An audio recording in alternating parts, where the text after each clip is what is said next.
The fact that a locomotive, like money, brings about the exchange of objects is only a reason for it to be valued at all. Its actual value does not depend upon this fact. Similarly, the utility of countless other objects is responsible for their having a market price, but the actual level of market prices is determined by many other factors. Utility establishes, at most, a limit beyond which the price cannot rise, but it has no influence upon the actual price level. If this comparison is valid, then the value of money seems to be removed once again from its functions to its material. But the comparison is not valid in one decisive respect. The fact that a locomotive is priced according to the cost of materials and labor results entirely from the fact that anyone may build locomotives, and that consequently the concept itself, without which material and labor would never produce a locomotive, has no influence upon the formation of price. If there were a patent for the construction of locomotives, then its value, in addition to the value of materials and labor, would be reflected in a higher price. As soon as a concept becomes common property, its realizations in practice are no longer scarce, and only scarcity can give functional significance a special effect upon price. In the case of money, there is something that corresponds with a patent, namely the governmental right of coinage, which forbids the realization of the concept of money by unauthorized persons. The scarcity of money is based upon this governmental monopoly, to a limited extent when it consists of precious metals and totally when it is paper money or coinage. The monopoly of the government is formulated with characteristic rigor in a Chinese law which punishes the counterfeiter who uses genuine precious metals more severely than one who uses inferior materials. The former enters into a more improper competition with the government and infringes its prerogative more profoundly. If everyone were allowed to mint coins, their value would indeed decline to the value of the material plus labor, and the advantages of monopoly would be eliminated. Thus, ethnologists have observed that the power position of wealthy men and chiefs is easily undermined when everyone can produce money, as in the case of shell money. Conversely, anyone who possesses money shares to that extent in the privilege of the state to coin money, just as the buyer of a patented object shares in the patent of the inventor. The privilege of the central power to coin money, which guarantees the functioning of money as money, ensures that these functions contribute an additional value to the value of the material and labor embodied in money, or, where the latter values are lacking altogether, endow money with its value. One of the decrees of Roman law is very characteristic in this respect. From the time that minted coins replaced weighed quantities of copper as money, the Roman law insisted that these coins be accepted at their face value, regardless of their material value.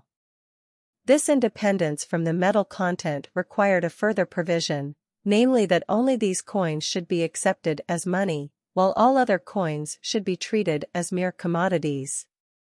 Only as a claim for this particular coin can an action for debt be pursued in monetary terms, and all other actions for debts have to be formulated, like commodity debts, in terms of real value, independently of their nominal value as money, quanti ea residential est. This means that the value of other coins was not monetary but material, because the function of money was reserved for the legal coin. Thus, the legal coin acquired a value which other coins could acquire only through the material of which they were made, and this justified its independence from any intrinsic value. Just as a quart measure has economic value, not because it is the product of material and labor, for if it were not useful for some purpose outside itself no one would want it, but because it is used for measuring, so too money has value because it serves as a means of measurement and in other ways. The fact that this value can itself be expressed only in money makes it less easy to recognize than the value of a quart measure, which can be expressed in terms other than itself. The services of money determine its use value, which must find expression in its exchange value, money is one of these objects whose utility value, which depends upon the government monopoly of coinage, includes its scarcity value which this monopoly establishes. The theory of money as having a material value is opposed to the general trend of knowledge in which the meaning of things is transposed from their terminus a quo to their terminus ad quem. Money has value not on account of what it is, but on account of the ends that it serves, and although an original intrinsic value of money made possible its later functions, it acquires its value subsequently from these functions, and gains at a higher level what it had given up at an earlier stage. In the development that I have outlined, money tends towards a point at which, as a pure symbol, it is completely absorbed by its exchange and measuring functions. There are many parallels in the history of thought. Our original, untutored interest in phenomena usually comprehends them as undifferentiated wholes. They confront us as a unity of form and content, and our valuations are bound to the form because it is the form of this specific content, to the content because it is the content of this specific form. In higher stages of development, these elements are separated and the function as pure form is appreciated in specific ways. The diverse contents of these forms are often treated as irrelevant. Thus, for instance, we appreciate the religious mood while being indifferent to the dogmatic content. We consider it valuable that this elevation, striving, and appeasement of the soul, which is the universal element in the many different historical creeds, should exist. Similarly, an exhibition of strength often elicits a respect which is denied to its consequences. Thus, a more refined aesthetic interest turns increasingly towards what is pure art in a work of art, to the form of art in the broadest sense, and is increasingly indifferent towards the material of art, that is, towards its theme and towards the feeling that originally inspired it. The sublimation and objectification of such feelings is the aesthetic function in both the production and the consumption of art. In the same way, we value cognition as a formal function of the mind which reflects the external world, regardless of whether the objects and results of cognition are gratifying or distasteful, useful or merely ideal. This differentiation of value feelings has yet another important aspect.